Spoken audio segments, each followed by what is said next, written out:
Hello students, today we will discuss the question answers from our chapter From the Diary of Anne Frank. It is our chapter number 4 from our book First Flight. So let's start with the very first question. The first question is there, do you keep a diary? Given below under A are some terms we use to describe a written record of personal experience. And can you match them with your description under B? You may look up the terms in a dictionary if you wish. So here we are having two columns A and B, and under A there are some descriptions of names of the descriptions that are used for the written record, and we have to match them accordingly with B. So here these are given in jumble form, so we have to match them correctly. So let's see what is a journal, diary, log or a memoir. First of all, journal. Now what is journal there? Here descriptions are jumbled, so we'll directly see the solution. Here journal is a full record of a journey, a period of time or an event written every day. हर दिन जो हम किसी journey के बारे में कुछ proper time period और event के बारे में डिस्क्रिप्शन लिखते हैं उसे हम जर्नल बोलते हैं. Then comes the term of diary. Diary is a book with a separate space or page for each day in which you write down your thoughts and feelings or what has happened on that day. That means diary is for our personal use, in which there is already format or the proper space or page for each day differently, and we have to just write down the date, and then we can write whatever we want to write, and it can be about our thoughts, feelings and our plans and so on, whatever. So in diary में हम कुछ भी लिख सकते हैं अपनी मर्जी से, जो भी हम चाहें अपनी डेली रिकॉर्ड का लिखने के लिए. Now comes the term is log. A log is a written record of events with times and dates, usually official. So log is used officially for written records of events and time and with time and date. Then memoir or memoirs. A record of person's own life and experiences, usually a famous person. कुछ जब एक famous person की बात की जाए तो उसकी life में कुछ भी जो हैपनिंग्स हैं उसके एक्सपीरियंसेस की जब बात की जाती है तो that is called memoir, and it is specially used for famous persons. Second question is there. Here are some entries from personal records. Use the definitions above to decide which of the entries might be from a diary, journal, log or memoir. Now you have seen what a diary, journal, log or memoir is. तो अभी आपको ये पता चल गया कि diary क्या होती है, डायरी एंट्री कैसी होती है, जर्नल्स क्या होते हैं, लॉग क्या होता है, एंड मेमोयर क्या होता है. So let's see. First one is there. I woke up very late today and promptly got a scolding from mom. I can't help it. How can I miss the FIFA FIFA World Cup matches? So what do you think? What is it? Just guess. Yes, you are thinking right. This is our diary. As we can see in the answers also. तो ये diary है जिसमें हमारी personal records हैं कि आज मैं सुबह लेट उठा तो मॉम ने डांट दिया एंड सो ऑन. तो ये ऐसी चीज़ें हम अपनी पर्सनल डायरी में ही लिखते हैं. Next entry is there. 10:30 AM went to office of the director. 1 PM went to the office of the director. 1 PM had lunch with chairman. 5:45 PM received Rahul at airport. 9:30 PM dinner at home. So this is just appealing to as official record. तो official record हमने क्या पढ़ा था? It is log. Yes. The ride to Ooty was uneventful. We rested for a while every 50 kilometers or so and used the time to capture the magnificent landscapes with my handy cam. From Ooty we went on to Bangalore, and what a contrast. The noise and pollution of this once beautiful city really broke my heart. Now what is it? What do you think? What is it? This is some kind of journal because it is a description of some travel or journey, and so it is a journal and it is different from diary entries. Yes. Now next fourth one is, this is how Raj Kapoor found me, all wet and dragged outside RK Studios. He was then looking for just someone like this for a small role in Mera Naam Joker, and he cast me on the spot. The rest, as they say, is history. Now this is a kind of statement that reminds us something, so it is memoir, कि किसी याद, कोई proper कोई पुरानी बात जो हमें भूलती नहीं, हम उसको याद रखते हैं, एंड दैट बिकम्स फेमस। और वो किसी फेमस पर्सन की, जो मानो कि कोई एक इंसान एक छोटे से इवेंट से बाद में फेमस हो गया, तो उसकी जो personal experiences and those are known as memoir. Next question is what makes writing in a diary as strange experience for Anne Frank. तो एन फ्रैंक के लिए writing in a diary why was it a strange experience, उसके लिए strange experience क्यों था। Let's see. Writing in a diary was a strange experience for Anne Frank as she never had a diary and it was a gift on her 13th birthday. अब सबसे पहली बात कि उसके लिए स्ट्रेंज एक्सपीरियंस इसलिए था डायरी में लिखना because she never had a diary, क्योंकि उसके पास कभी कोई डायरी थी नहीं और उसने इससे पहले कभी डायरी में लिखा ही नहीं था, and this diary was gifted to her on her 13th birthday. And second reason was there, she thought that nobody is going to read or would be interested in her diary. और secondly वो ये सोचती थी कि कोई भी उसकी diary को पढ़ने में इंटरेस्टेड नहीं होगा, कोई भी इसको रीड करने में इंटरेस्ट नहीं लेगा, because no one is interested to read the account of a 13-year old girl, कि छोटी सी बच्ची ने क्या लिखा होगा, ऐसा सोच के कोई भी इंटरेस्टेड नहीं होगा ऐसे डायरी को पढ़ने में। Why does Anne want to keep a diary? अब Anne क्यों एक डायरी रखना चाहती थी? Anne always feels alone. Anne always feels lonely and distressed. So to get off all the burden and pain, she wants to keep a diary. She has hardly any friend whom she could confide in.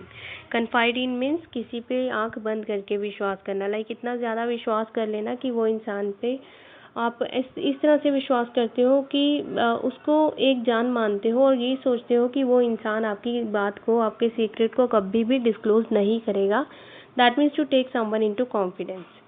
So Anne हमेशा से ही Anne always feels lonely and distress, कि Anne हमेशा ही अपने आप को बहुत ही अकेला और दुखी सा महसूस करती थी। सो अपना इस दिमाग से इस बर्डन को उतारने के लिए किसी भी बात के, जैसे वो किसी के साथ कोई बात शेयर नहीं करती थी, she was not having any person to whom she could confide in. तो जैसे वो इसकी आदत नहीं थी कि हर किसी पे विश्वास कर लेना और हर बात को अपना दिल खोल के किसी के साथ डिस्कस करना। So to get rid of all the burden, to get off all the burden or get rid of all burden, both are equal. तो अपने दिमाग से सारा ये बर्डन और पेन उतारने के लिए she wants to keep a diary. That means वो इसलिए एक डायरी रखना चाहती थी कि उसमें हर एक अपनी जो फीलिंग्स हैं उसको वो लिख सके। She has hardly any friend, hardly means कोई भी फ्रेंड नहीं थी उसकी, हुम शी कुड कन्फाइड मतलब ऐसी उसकी कोई फ्रेंड नहीं थी जिस पर वो पूरी तरह से विश्वास कर सके।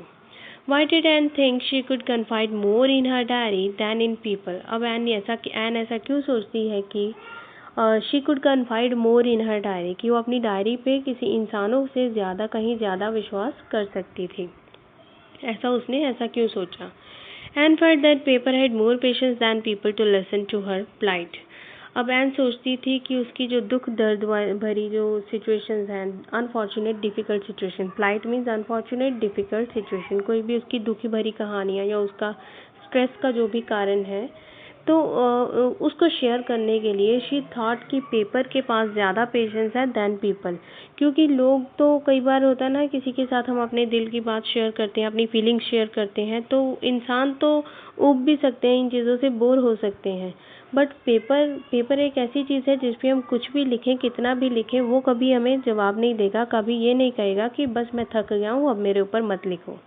सो she thought that paper had more patience than people to listen to her plight, कि उसकी जो इतना ज़्यादा उसके अंदर भरा हुआ है, दुख भरा है, पेन भरी हुई है जो उसके अंदर, उसको शेयर करने के लिए उसने पेपर को ज़्यादा प्रेफरेंस दी। So it was easier for her to write all kind of thoughts which she had in her mind.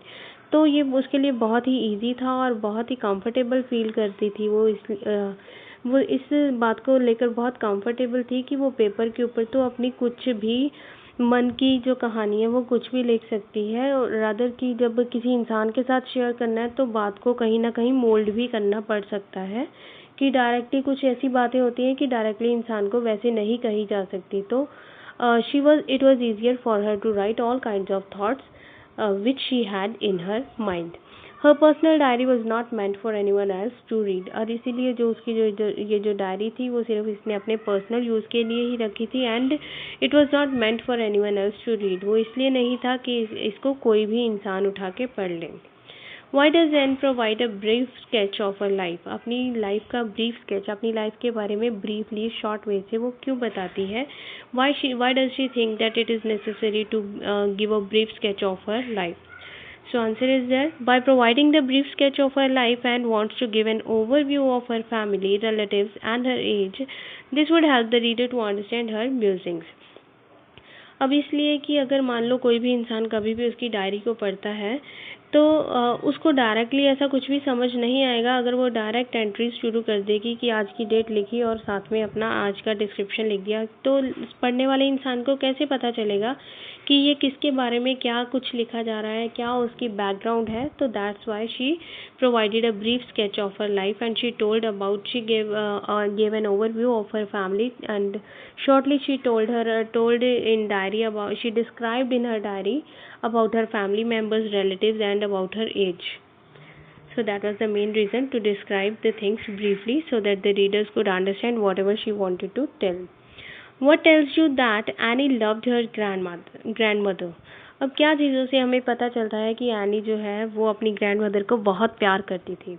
Any lived with her grand mother for some time while her parents settle down in Holland. अब जब any के parents settle down हो गए थे Holland में, तो वो और उसकी सिस्टर जो थी मार्गरेट, तो वो अपनी ग्रैंड मदर के पास रहे थे कुछ टाइम के लिए, and she was very close to her grandma. वो अपनी दादी के बहुत ही नज़दीक थी। She loved her a lot and she writes in her diary also. वो क्या लिखती है अपनी डायरी में उसके बारे में, अपनी दादी के बारे में? No one knows how often I think of her and still love her. किसी को नहीं पता कि वो उसे, अब वो अपनी दादी को कितना याद करती है और अभी भी उनको कितना प्यार करती है। That means this is a thing, और ये तब की बात है जब उसकी दादी की डेथ हो गई थी। On her 13th birthday, by lighting up one candle for grandmother, she shows her love for her.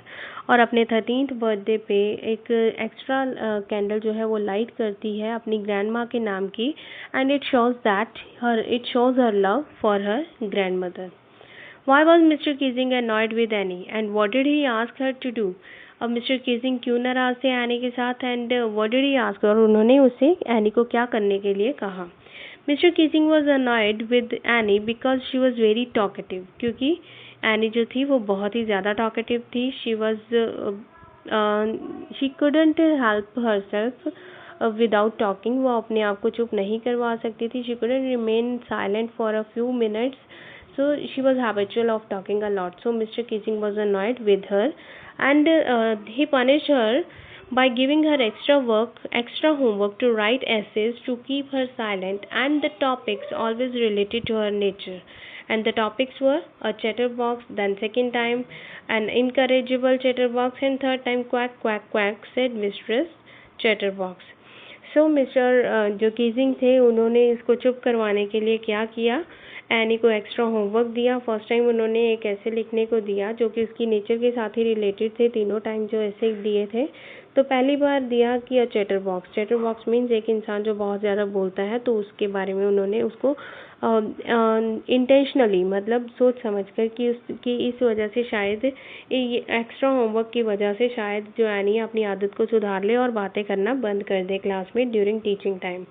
तो फर्स्ट टाइम उन्होंने इसको ये ऐसे दिया चैटर बॉक्स, और सेकेंड टाइम दिया इनकरेजिबल चैटर बॉक्स, और फिर भी उसकी बातें नहीं बंद हुई टीचिंग टाइम पे। तो थर्ड टाइम फिर से उसको इसी के रिलेटेड, उसकी नेचर, टॉकेटिव नेचर के रिलेटेड जो है होमवर्क दिया गया extra. That was the quack quack quack, said mistress chatterbox.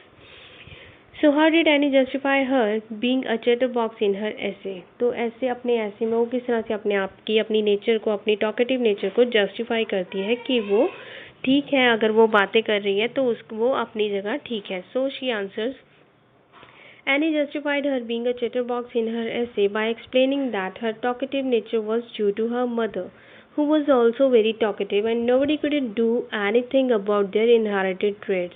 तो इस टाइम जब उसको एक्स्ट्रा होमवर्क मिला गया चैटर बॉक्स पे लिखने के लिए, तो एनी ने अपनी टॉकेटिव नेचर को जस्टिफाई करने के लिए एक बहुत ही लॉजिकल सा आंसर दिया। शी एक्सप्लेन्ड कि ये जो उसकी टॉकेटिव नेचर है वो उसकी मदर के कारण है, एंड क्योंकि वो उसकी मदर भी बहुत ज़्यादा बोलती हैं तो कोई भी इनहेरिटेड ट्रेट्स के बारे में कुछ नहीं कर सकता, तो इसमें उसका कोई दोष नहीं है क्योंकि she has got this nature from in her inheritance from her mother. Do you think mister Keesing was a strict teacher? क्या आपको लगता है कि मिस्टर कीजिंग जो थे वो एक स्ट्रिक्ट टीचर थे, एक बहुत ज़्यादा गुस्से वाले रूड टाइप के इंसान और रिजिड टाइप के इंसान? No, mister Keesing was not a bad or strict teacher, but he expected discipline and silence in the class while he was teaching. अब मिस्टर कीजिंग कोई भी बैड या स्ट्रिक्ट टाइप के टीचर नहीं थे, but he expected discipline. But वो अपनी class में जब वो पढ़ा रहे हैं तो वो यही चाहते थे कि उनकी क्लास में डिसिप्लिन हो, प्रॉपर साइलेंस हो। Any teacher would be annoyed if children keep on talking in the class। और ऑब्वियस सी बात है कोई भी टीचर बहुत नाराज़ हो जाएगी किसी स्टूडेंट के साथ। जैसे आपने भी देखा होगा कि टीचर पढ़ाते हैं तो अगर आप इनडिसिप्लिन क्रिएट करते हो तो टीचर आपको गुस्सा करती है, इंटरप्ट करती हैं। Secondly, if he had been strict, he would not have laughed at Annie's funny arguments। और दूसरी बात इस चीज़ को जो सपोर्ट करती है कि mister Keesing was not a bad or strict teacher, तो ये थे कि अगर वो स्ट्रिक्ट होते तो वो कभी भी एनी के जो फ़नी आर्ग्यूमेंट्स जो उसने दिए अपनी ऐसे में तो उस पर वो कभी हंसते नहीं, अगर वो स्ट्रिक्ट नेचर के होते तो। What made Mr. Kissing allow Annie to talk in class? अब वो किस बात से मिस्टर कीजिंग ने एनी को क्लास में बातें करने के लिए अलाउ कर दिया था?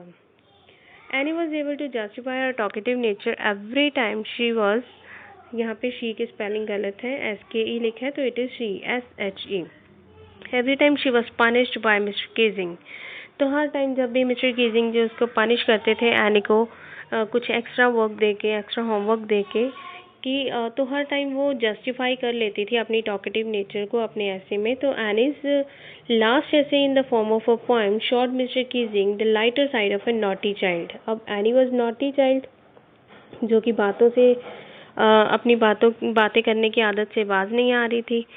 तो अब एनी ने जो लास्ट ऐसे लिखा थर्ड टाइम जो उसको ऐसे दिया गया, quack quack quack said mistress chatterbox, तो उस ऐसे में उसने जो आंसर दिया और जो आर्ग्यूमेंट्स दिए अपने वो एक पोएम फॉर्म में लिखा है, एक वर्ड्स फॉर्म में एनी ने ऐसे सबमिट करवाया मिस्टर कीजिंग को।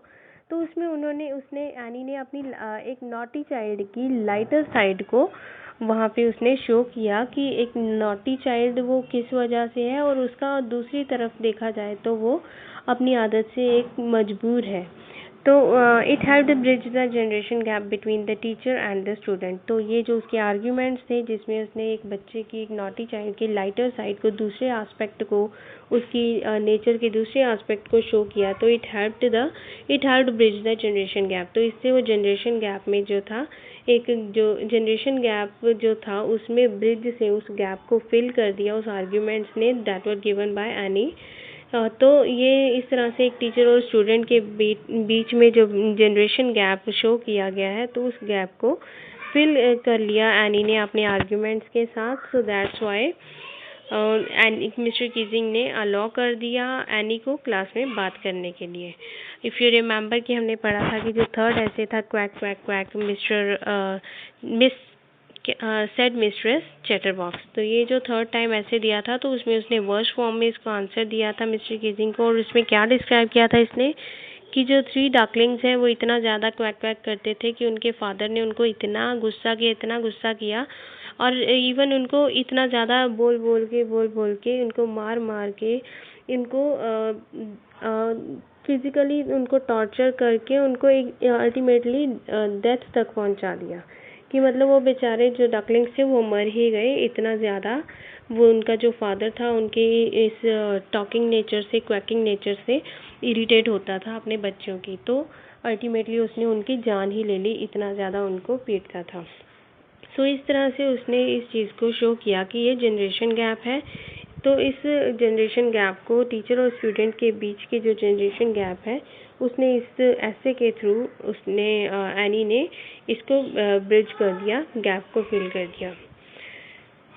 सो नेक्स्ट क्वेश्चन इज यार thinking about the text. Was Annie right when she said that the world would not be interested in the musings of a 13-year-old girl? क्या any इस time पे right थी जब उसने ये कहा कि जो लोग हैं they would not be interested in musings? Musings means thoughts of a 13-year-old girl. जब उस डायरी लिखना शुरू कर रही थी तब उसने कहा कि लोग कभी भी 13-year-old गर्ल के थॉट्स में इंटरेस्टेड नहीं होंगे. Yes, Annie was right when she said so because most of the people don't want to give importance to a child's perspective towards the world because they are too mature to understand the world. यहाँ 4 extra है, 4 नहीं आएगा यहाँ पे. But Anne Frank has become one of the most discussed of all Holocaust victims. Her diary has been translated into many languages. अब उस time जब any ने सोचा तो उस टाइम वो राइट थी इस बात को सोचने के लिए कि कोई भी इंसान 13-year-old गर्ल की व्यूज़ को, उसके थॉट्स को पढ़ने में इंटरेस्टेड नहीं होगा. तो क्यों इंटरेस्टेड नहीं होगा? क्योंकि हर कोई यही चाहेगा कि 13-year-old जो एक बच्चा है, एक चाइल्ड जो 13-year-old है वो इतना मैच्योर नहीं होता कि वो वर्ल्ड को समझ सके. So that's why the elder people और adults are not interested in the views of children. But Anne Frank has become one of the most discussed of all Holocaust victims. अब Holocaust victims कौन थे? जिनका this were those people who were murdered under German Nazis regime. जब Hitler का, Nazis का rule था तो बहुत सारे ज्यूज़ को कलेक्टिवली मारा जाता था, मर्डर कर दिया जाता था by keeping them in the camps where poisonous gas was released. तो उनमें से जो सबसे ज़्यादा डिस्कस किए जाने वाला इंसान है वो एन फ्रैंक थी, जिसकी चर्चा लोगों में सबसे ज़्यादा है. And her diary has been translated into many languages. और जो उसकी ये डायरी उस टाइम पे जो उसने लिखी थी ये आज की डेट में बहुत ही ज़्यादा लोगों में पॉपुलर हो गई और इसको बहुत सारी लैंग्वेजेस में इसको ट्रांसलेट भी किया गया है. सो दैट्स वाई अगर हम आज की बात करें तो उस टाइम जो एन की थिंकिंग थी वो गलत थी, बट उस टाइम अगर एन के पॉइंट ऑफ व्यू से देखा जाए तो वो ठीक थी.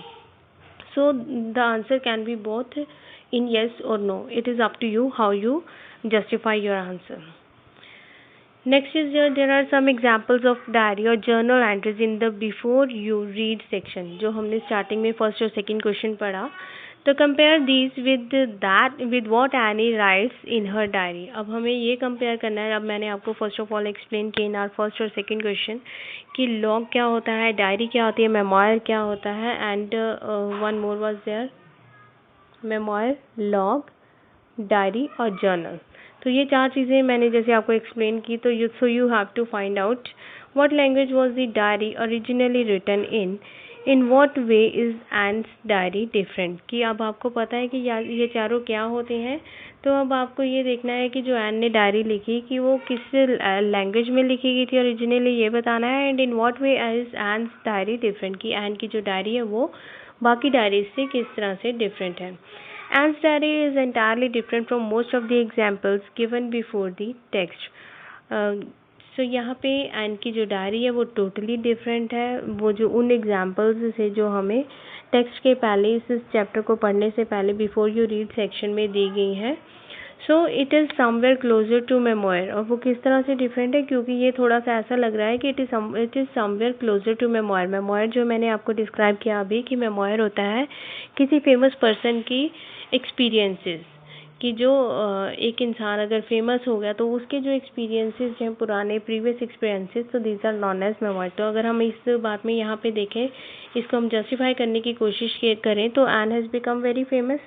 तो एन फ्रैंक जो बहुत ज़्यादा फेमस होगी तो उसकी ये जो एंट्रीज़ हैं उसकी डायरी में ये उसके खुद के एक्सपीरियंसेस हैं. So this is somewhat closer to memoir. Moreover, she thought of her diary as if it were her friend whom she could confide in. अब दूसरी बात ये कि डायरी जो होती है कि इंसान अपने पर्सनल यूज़ के लिए लिखता है, पर्सनली अपनी फीलिंग्स को शेयर करता है और वो उसको ऐसा नहीं शो करता कि वो किसी फ्रेंड को लिख रहा है. तो यहाँ पे उसकी डायरी इस तरह से भी डिफरेंट कही जा सकती है कि Anne thought of her diary as if it were her friend. कि एन इस तरह से डायरी लिखती थी जैसे वो अपनी फ्रेंड के साथ अपनी प्रॉब्लम्स को, अपने ट्रबल्स को, अपनी फीलिंग्स को शेयर कर रही है. एंड हुम शी कन्फाइड इन, और वो इस तरह से शेयर करती थी कि वो ऐसी फ्रेंड के साथ शेयर कर रही है जिस पे वो पूरा विश्वास करती है. And that will never disclose any secret of her to anyone, कि जो कभी भी उसके किसी सीक्रेट को किसी के साथ शेयर नहीं करेगी। And she also named it as Kitty, और उसने अपनी डायरी को नाम भी दिया था Kitty. And also she started by writing dear Kitty, और वो अब वो ये लेटर फॉर्म में भी लिखती है, जैसे कि डियर किटी करके वो अपनी डायरी को स्टार्ट करती है। अपना लिखना जो है वो भी whatever she use to write by mentioning dear Kitty and ended by writing yours Anne, तो एंड में लिखती है योर्स एनी, तो एक ये लेटर फॉर्म भी लगती है। Her diary was a lot more personal than others, तो अब उसकी जो डायरी है वो ज़्यादा ही कुछ एक्स्ट्रा ऑर्डिनरी पर्सनल शो हो रही है बाकी आम डायरीज से। It was originally written in Dutch, अब हमें सेकेंड पार्ट पूछा गया था इस क्वेश्चन का कि ओरिजिनली किस लैंग्वेज में लिखी गई थी, तो it was written in Dutch language and it is in formal tone which exudes the careful nature of a teenager. अब ये इसकी जो टोन है लिखने की, इस डायरी में जो लिखने की टोन थी वो बहुत इनफॉर्मल सी है। एंड विच एक्सूड्स मीन्स होता है रिलीज और give out, that shows careful nature of a teenager, एक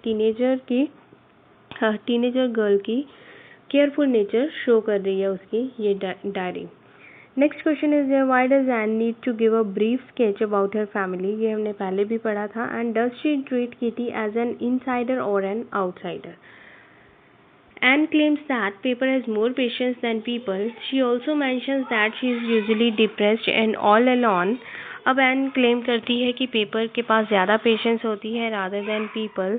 और शी ऑल्सो मैंशन, जब उसने डायरी लिखना शुरू किया तो उसने ये भी मेंशन किया था कि she is usually depressed and alone, कि वो हमेशा डिप्रेस्ड रहती है, सैड रहती है और बहुत अकेला फील करती है। And it is hard to make others realise that a 13-year-old teenager could write about her loneliness. अब ये लोगों के लिए विश्वास करना बहुत ज़्यादा मुश्किल था कि एक 13-year-old टीनेजर जो है वो अपनी लॉनलीनेस के बारे में कैसे लिख सकती है। To clear all doubts of the readers she gives a brief introduction of a family, और अपनी और लोगों की, मान लो कोई भी उसकी डायरी कल को पढ़ता है तो उनके सब डाउट्स को क्लियर करने के लिए वो इंट्रोडक्शन देती है ब्रीफ में अपनी फैमिली की। क्योंकि उसने जैसे बोला कि it is hard to make यहाँ पे जैसे उसने मेंशन किया कि she is usually depressed and alone मतलब वो अकेली है और बहुत उदास रहती है। तो हर कोई सोचेगा कि अकेली है एक 13-year-old गर्ल, वो अकेली कैसे हो सकती है, मतलब उसके पेरेंट्स नहीं है क्या। अगर पढ़ेगा कोई इंसान उसकी इस वर्डिंग को देख के तो यही सोचेगा कि उसके कोई पेरेंट्स नहीं है, कोई फ्रेंड नहीं है एंड सो ऑन। तो उसने ये क्लियर करने के लिए कि उसके पेरेंट्स हैं, उसके फ्रेंड्स भी हैं, तो इस वजह से वो लोगों के डाउट्स को क्लियर करने के लिए, रीडर के डाउट्स को क्लियर करने के लिए ब्रीफ इंट्रोडक्शन देती है अपनी फैमिली का, जिसमें बताती है कि उसकी फैमिली है, उसकी फ्रेंड्स भी हैं and so on. So next part हमें पूछा गया था इस क्वेश्चन में, does she treat Kitty as an insider और एन आउटसाइडर। अब एक्चुअल में किटी कौन है? किटी तो कोई भी नहीं है। Kitty is an outsider which was gifted by her parents on her 13th birthday. So Kitty ना तो कोई गर्ल है, ना तो उसकी कोई फ्रेंड है, ना ही कोई पेट है। तो किटी क्या है? एक डायरी है जिसको जो उसे 13th बर्थडे पे एज अ गिफ्ट मिली थी उसके पेरेंट्स की तरफ से। And she gives it name as Kitty. Kitty का नाम देती है अपनी डायरी को। So she considers it as her best friend and treated it as an insider. अब वैसे तो ये आउटसाइडर है बट उसको इसके साथ अपनी सारी फीलिंग्स शेयर करती है, अपनी फीलिंग्स को इसमें एक्सप्रेस करती है डायरी में। तो she treated it as an insider, तो उसको अपनी बेस्ट फ्रेंड और इनसाइडर की तरह वो ट्रीट करती है, otherwise it is an outsider. Next question is there, how does Anne feel about her father, her grandmother, Mrs. Cuparis and Mr. Kissing। अब ये जो सारे लोग जिनके बारे में उसने अपनी डायरी में मेंशन किया, अपने father, grandmother, Mrs Kuperus and mister Keesing, तो इनके बारे में वो क्या फील करती हैं and what do these tell you about her. और इन सब से जो डिस्क्रिप्शन जो देती है इन सब लोगों की, तो उससे हमें क्या लगता है उसकी नेचर के बारे में, एंड की नेचर के बारे में। So Anne is fond of the memories of her father, grandmother, Mrs. Cuparis and Mr. Kissing, who have left indelible impression on her mind and affected her life a lot। अब वो इन सबको बहुत ज़्यादा याद करती है। she loves to think about all these persons like her father and grandmother, Mrs. Cuparis, Mr. Kissing जो उसके मैथमेटिक्स टीचर थे, Mrs. Cuparis जो उनकी 6th क्लास में उनकी क्लास टीचर थी, एंड हर ग्रैंड मदर जिनकी डेथ हो गई है, एंड सो ऑन। तो ये जो है और बहुत ज़्यादा मिस करती हैं इनको बहुत ज़्यादा याद करती है। She likes to recall them, उनको याद करना इसे बहुत अच्छा लगता है। और इनके साथ जो भी इसकी यादें जुड़ी हुई हैं, they have left indelible impression on the mind of Anne. Anne के माइंड पे इनके साथ जुड़ी हुई यादों ने इंडेलिबल इम्प्रेशन छोड़ा उसके दिमाग पे। Indelible means unforgettable. कुछ ऐसी इसकी यादें, एन की यादें इनके साथ जुड़ी हैं जिसके कारण वो उनको भूल नहीं सकती। अब वो कौन सी यादें हैं, अच्छी हैं या बुरी हैं, वो आपने चैप्टर में पढ़ा है कि all these are good feelings. She felt that her father was the most adorable man she has ever seen. अब वो फील करती है कि उसको ऐसा फील होता है कि उसके पापा जो है दुनिया में सबसे ही ज़्यादा अडोरेबल, सबसे ज़्यादा प्यार करने वाले और सबसे ज़्यादा अच्छे इंसान है। एज अ चाइल्ड फील्स, हर कोई इंसान, हर बच्चे को ऐसा लगता है कि उसके पापा दुनिया में सबसे ज़्यादा अच्छे पापा हैं। एंड दिस इज़ सो, और ऐसा ही होता है हर बच्चे के लिए, क्योंकि हर फादर जो है अपने बच्चे को अपनी जान से ज़्यादा प्यार करते हैं। So every child thinks this thing. She writes in her diary that no one knew how often she thought of her grandmother and still loved her. अब सेकंड अपनी ग्रैंड मदर के बारे में बताती है कि उनको वो बहुत ज़्यादा प्यार करती थी। एंड अभी भी वो कह रही है उनकी डेथ के बाद। She writes in her diary, अपनी डायरी में मेंशन करती है कि किसी को ये नहीं पता था कि वो अपनी दादी को कितना प्यार करती थी और अभी भी कितना प्यार करती है। She also mentions about the heartbreaking farewell with her class teacher Mrs. Cuparas। अब वो मिसेस क्यूपारस की बात की जाए जो 6th फॉर्म में उनकी क्लास टीचर थी, तो शी मेंशंस अबाउट हर कि she mentions about the heartbreaking farewell. Heartbreaking means बहुत ज़्यादा दुखी दिल के साथ किसी से सेपरेट होना।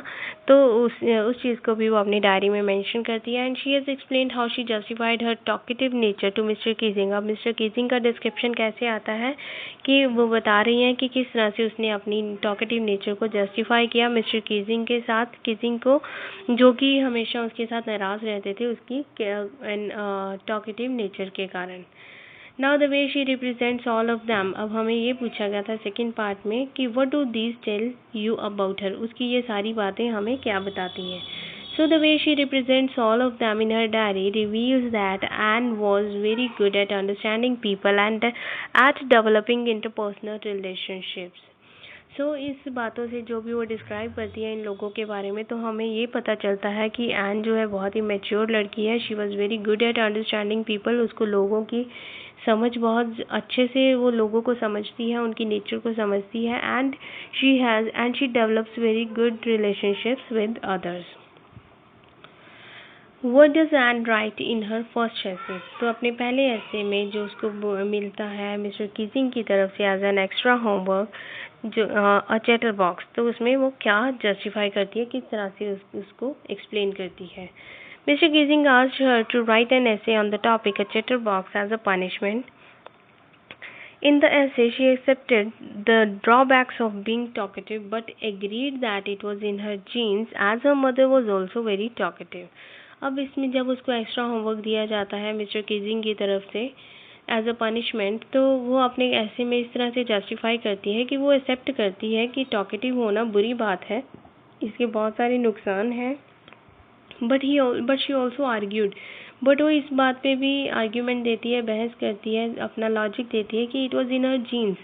अब ये उसकी आदत जो है टॉकेटिव होना, वो उसके जीन्स में ही है, क्योंकि उसकी जो मदर है वो भी बहुत ज़्यादा टॉकेटिव थी।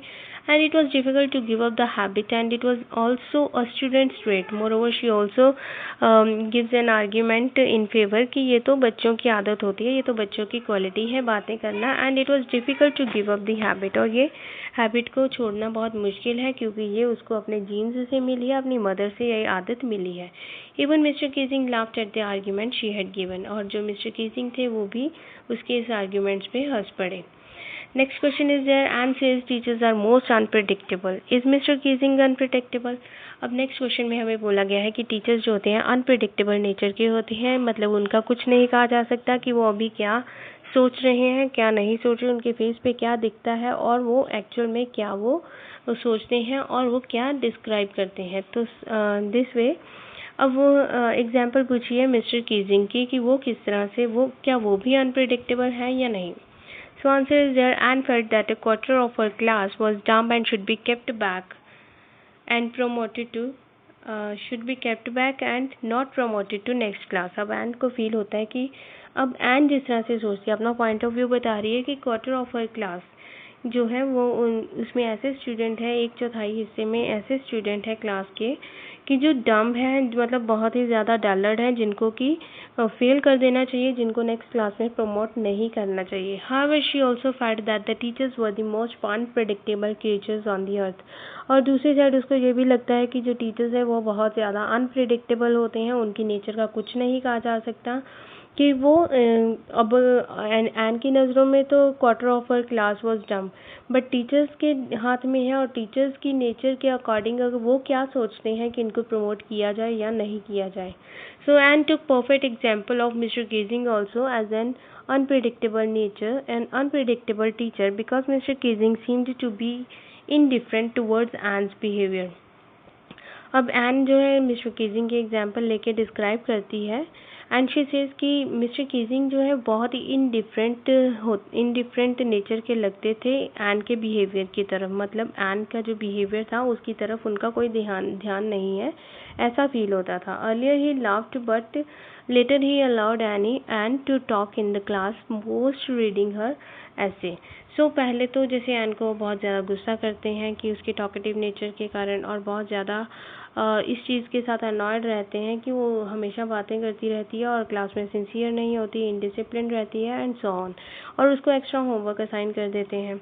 और उसके आर्ग्यूमेंट्स पे फिर मिस्टर कीजिंग पे कोई असर नहीं हुआ और सेकेंड टाइम फिर से एक्स्ट्रा ऐसे असाइन कर दिया और थर्ड टाइम फिर से. अब पहले तो ऐसे ही लग रहा था कि अगेन ऐसा ना हो जाए कि फोर्थ टाइम कुछ उसको अलग से पनिशमेंट मिल जाए. अब 3 बार उन्होंने पनिशमेंट दे दी in the form of extra homework, but last time he allowed Anne to talk in the class. ऐसे पढ़ने के बाद उन्होंने एन को क्लास में बातें करने के लिए अलाउ कर दिया. तो ये उनकी अनप्रिडिक्टेबल नेचर थी, क्योंकि कभी किसी को ऐसा नहीं लगता था कि mister Keesing would allow Anne to talk in class.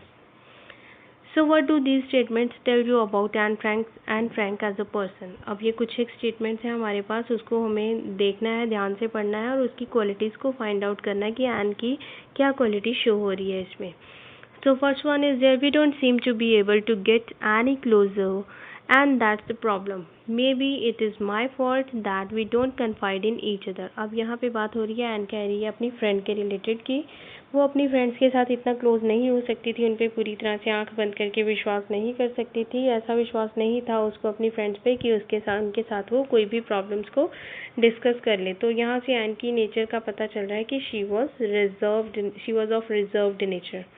So next one is there, I don't want to jot down the facts in this diary the way most people would, but I want the diary to be my friend. अब second sentence में N जो है वो अपनी diary को अपनी friend का नाम दे रही है और वो कह रही है कि मैं लोगों की तरह, आम जैसे लोग डायरी लिखते हैं तो मैं वैसी डायरी नहीं लिखना चाहती हूँ.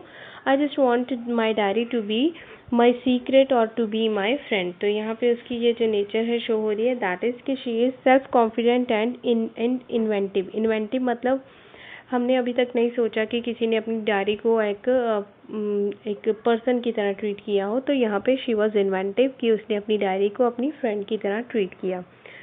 Margaret went to Holland in December and I followed in February when I was plunked down on the table as a birthday present for Margaret. अब वो कह रही है कि थर्ड पॉइंट में कि मार्गरेट जब हॉलैंड में दिसंबर में हॉलैंड में चली गई, उसकी बड़ी बहन मार्गरेट, और उसके बाद फरवरी में एन को ले जाया गया और एज ए बर्थडे गिफ्ट उसको वहाँ पे प्रेजेंट किया गया. टेबल के ऊपर जस्ट प्लंक डाउन मतलब पटक देना और टेबल के ऊपर ऐसा फॉर्मली रख देना. तो उसको as a birthday gift treat किया गया, एक चीज़ की तरह कि जैसे वो कोई चीज़ हो. तो इससे पता चलता है कि she was having humorous nature as well. Next is there, if you ask me, there are so many dummies that about a quarter of the class should be kept back, but teachers are most unpredictable creatures on the earth. अब यहाँ से ये पता चल रहा है कि वो जैसे डमीज बोल रही है बाकी स्टूडेंट्स को, जो क्वार्टर ऑफ द क्लास जो बच्चे नहीं पढ़ने में अच्छे हैं, डलर्ड्स हैं, तो उनको वो डमीज बोल रही है. तो इस बात से हमें पता चल रहा है कि she was an intelligent student. So next one is there, anyone could ramble on and leave big spaces between the words, but trick was to come up with convincing arguments to prove the necessity of talking. अब N कह रही है कि जैसे उसको extra homework assign हुआ तो उसने सोचा कि अब कोई भी अगर एन की जगह कोई और होता तो वो कुछ भी बड़ी बड़ी स्पेसेस छोड़ के कुछ भी लिख देता जो भी मन में आता, बट ट्रिक ये था कि कुछ एक कन्विंसिंग आर्ग्यूमेंट्स देना कि मिस्टर कीजिंग उसको जैसे बातें करने के लिए रोके ना, तो अपनी साइड रखने के लिए, अपना फेवर रखने के लिए कि वो क्यों बातें करती है, क्यों ज़रूरी है बातें करना, तो उसको प्रूव करना कि वो इस तरह से आर्ग्यूमेंट्स देना चाहती थी।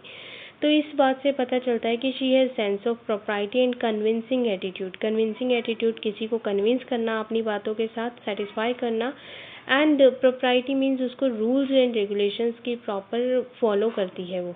तो प्रोप्राइटी मीन्स ट्रेडिशनली जो रूल्स बने हुए हैं, कन्वेंशनली जो रूल्स हैं, उन रूल्स को और कंडक्ट को और बिहेवियर को फॉलो करना, इस तरह की उसमें सेंस थी कि वो प्रॉपर बिहेवियर एंड रूल्स को फॉलो करती थी। And she was also having convincing attitude कि वो किसी को अपनी बातों के साथ, अपने आर्ग्यूमेंट्स के साथ कन्विंस कर सकती थी। So with this our chapter, our question answers come to an end. So I hope you have well understood all these question answers. Now you have to note down in your notebooks. Thank you and have a nice day.